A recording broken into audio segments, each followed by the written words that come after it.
My wife abused my son for 8 years while I was at work when I installed hidden cameras and showed the footage in court. The judge left her with nothing and she cried in front of everyone.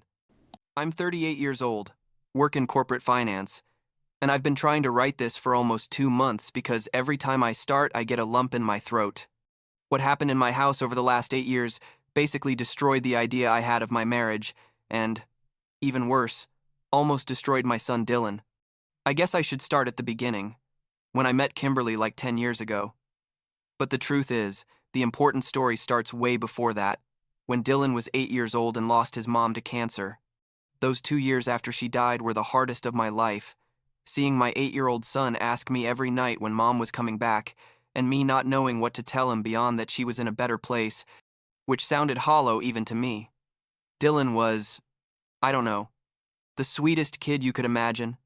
He loved to draw and paint, had notebooks full of dragons and superheroes, and after his mom died, he became quieter, but never lost that gentleness, like he absorbed all that pain, but kept being kind to the world, and that broke my heart in a different way.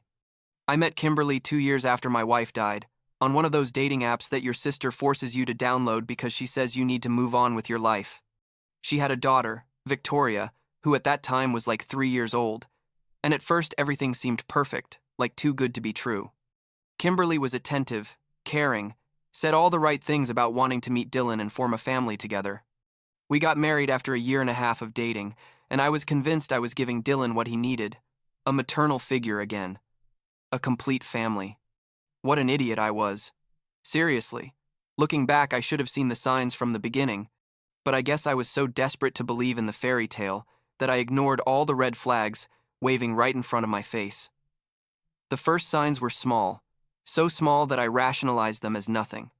Kimberly never hugged Dylan the same way she hugged Victoria. And when I mentioned it once, she told me Dylan was older and probably didn't want those displays of affection, which sounded reasonable at the time.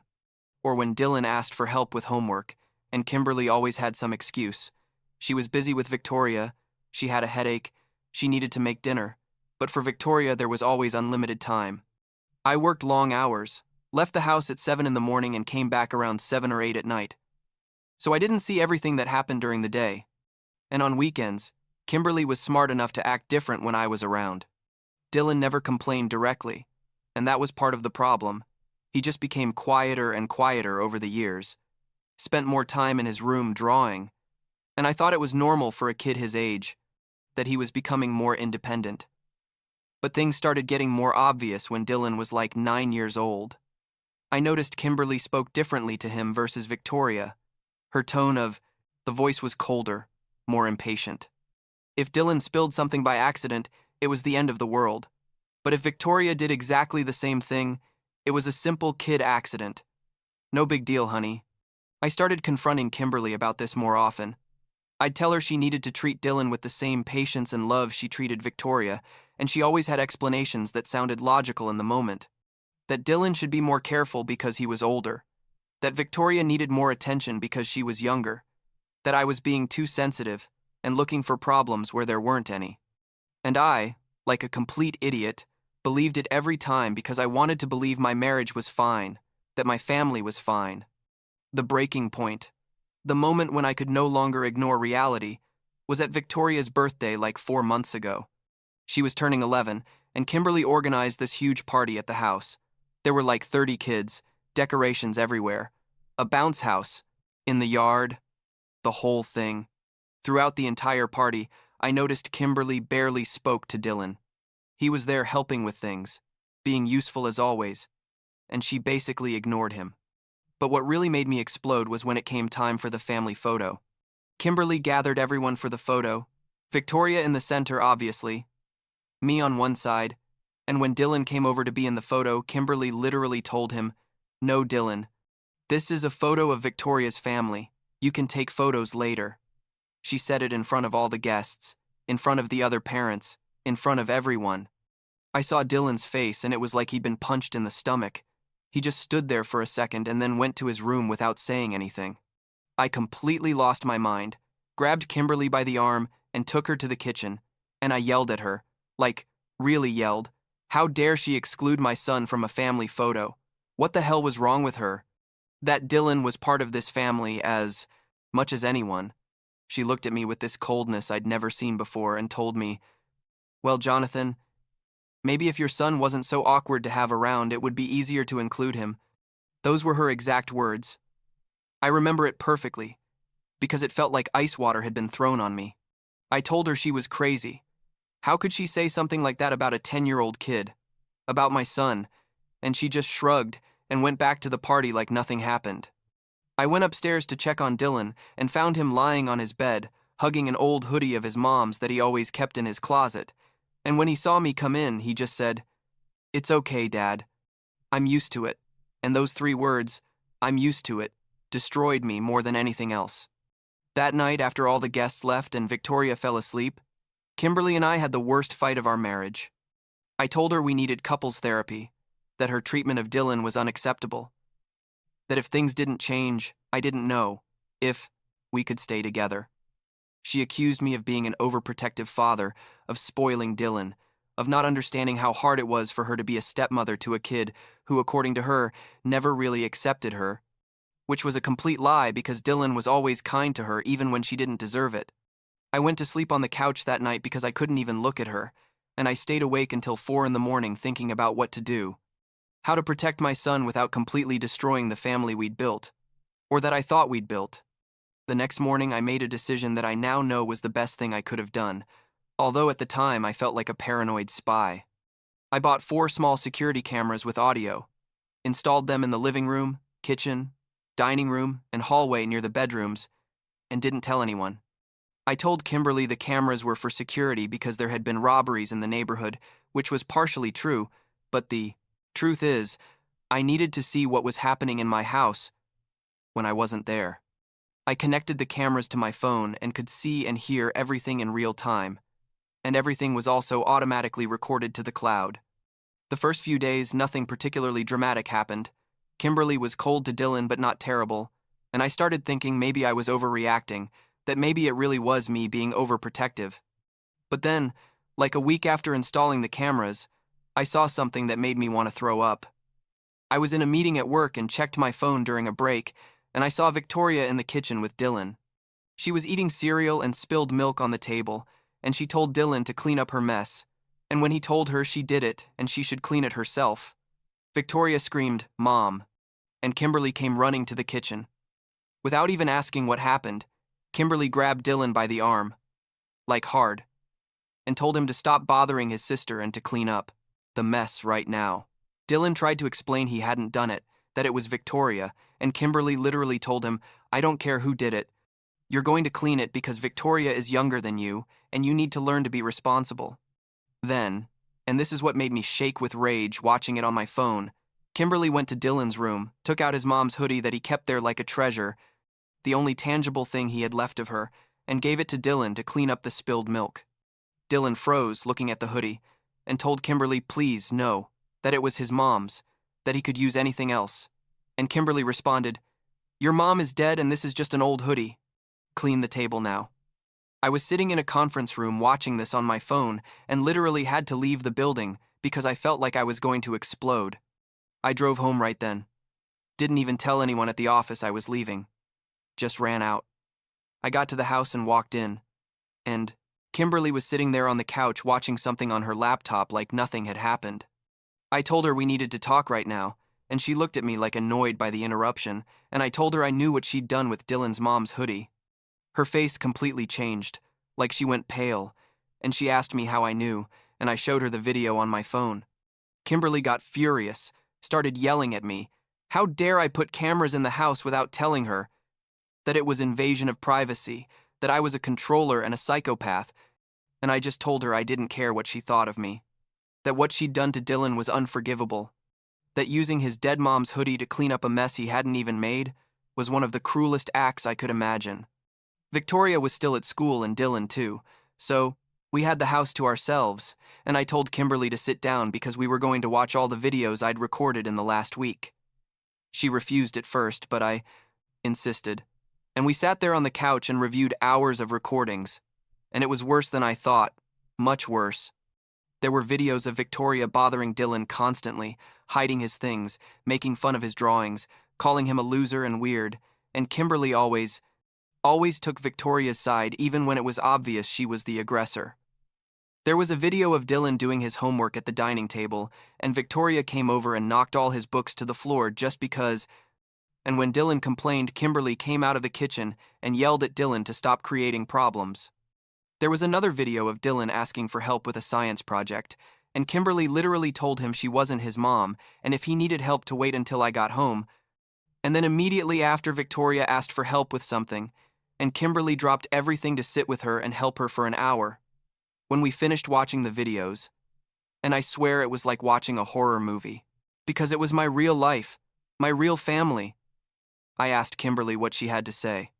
She was quiet, staring at the floor, and finally told me I didn't understand how hard it was for her, that Dylan had never really accepted her as a mother figure, that he always kept his distance from her. I exploded, yelled at her, how the hell did she expect a kid to accept her when she treated him like garbage, that she was the adult, and he was a kid who'd lost his mom and just wanted to feel loved and accepted in his own home. I told her everything ended right there, that I wanted a divorce, that I needed to get her out of my house and out of Dylan's life as fast as possible. Kimberly started crying, like with dramatic sobs, telling me she could change, that we'd go to therapy, that she was so sorry, but I'd seen enough. 8 years of marriage, 8 years of systematic emotional abuse toward my son, didn't get erased with an "I'm sorry" and a promise to change. I told her she had until the end of the day to pack her things and Victoria's and leave my house. She told me I couldn't do that it was her house too, that she had a right to stay, and I told her technically the house was only in my name because I'd bought it before we got married. So yes, I could ask her to leave. Kimberly changed tactics then, started with threats, saying she'd fight for half of everything, that she was going to sue me for every penny, that she was going to make the divorce as ugly and expensive as possible. I simply told her to do whatever she wanted, that I didn't care about the money, that the only thing I cared about was protecting Dylan from the poison she'd brought into our lives. I called my lawyer that same day, a guy I knew from college who specializes in complicated divorces, and explained the whole situation. He told me the videos were pure gold, that they documented a clear pattern of emotional abuse, and that with that evidence we had a very strong position. When Dylan and Victoria got home from school that day, the house was complete chaos. Kimberly was in the room we shared, that we shared until that day, throwing things into suitcases and crying dramatically. Victoria was confused, asking what was happening, and I tried to explain in the simplest and kindest way possible that her mom and I were going to separate, that she was going to go live with her mom somewhere else, and that she could come visit me whenever she wanted. Victoria looked at me with such hatred, like her face was basically a copy of her mom's face when she was angry, and told me I was mean. I tried to stay calm and told her I was sorry, that sometimes adults make difficult decisions, but that this was best for everyone. Dylan was standing in his bedroom doorway without saying anything, just watching everything, and it broke my heart to see his confused little face. That night, Kimberly and Victoria left to stay with Kimberly's sister, who lives like 20 minutes from our house. After they left, the house was left in a weird silence, like that silence after a storm. I went to Dylan's room and found him sitting on his bed with his mom's hoodie in his hands, the hoodie Kimberly had used to clean the table, and he was crying silently. I sat next to him and hugged him and asked if he was okay, and he told me yes, but that he was scared I was going to leave too. I promised him never, ever in my life would I leave him, that he was my #1 priority, that everything I'd done that day had been to protect him. I asked him if he knew how long Kimberly and Victoria had been treating him badly, and he told me since the beginning, but that he hadn't told me anything because he didn't want to ruin my happiness, because I seemed so happy to have a family again. Hearing that destroyed me, knowing my 10-year-old son had been silently enduring abuse for 8 years so as not to disappoint me. The next few months were complete legal hell. Kimberly hired an aggressive lawyer who immediately sued for half of everything: the house, my savings, my pension, everything. She also asked for substantial spousal support because, according to her, she'd sacrificed her career to be a housewife and care for the kids, which was partially true but conveniently omitted the fact that she'd only cared well for her own daughter. My lawyer presented the videos as evidence, all of them, and argued that Kimberly had fundamentally violated the marriage contract by emotionally abusing my son. Kimberly's lawyer tried to dismiss the videos, saying they'd been recorded without consent and shouldn't be admissible, but the judge reviewed state laws and determined that since it was my house and the cameras were in common areas, the videos were perfectly legal. The day of the divorce hearing was one of the most tense of my life. We were all there in court, Kimberly with her lawyer, me with mine, and the judge was an older man, very serious type who didn't seem to have patience for nonsense.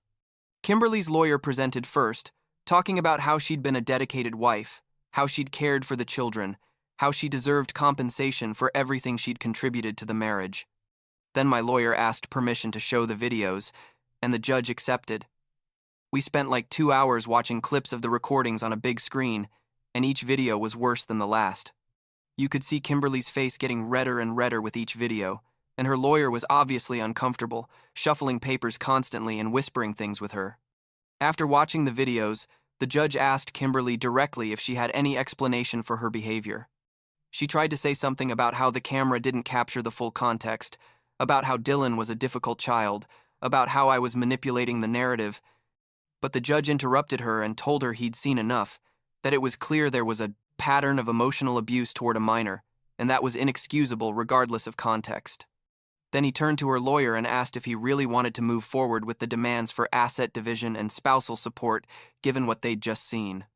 Kimberly's lawyer stammered something about reconsidering strategy, and the judge basically told him it would be smart to do so because they had no chance of winning.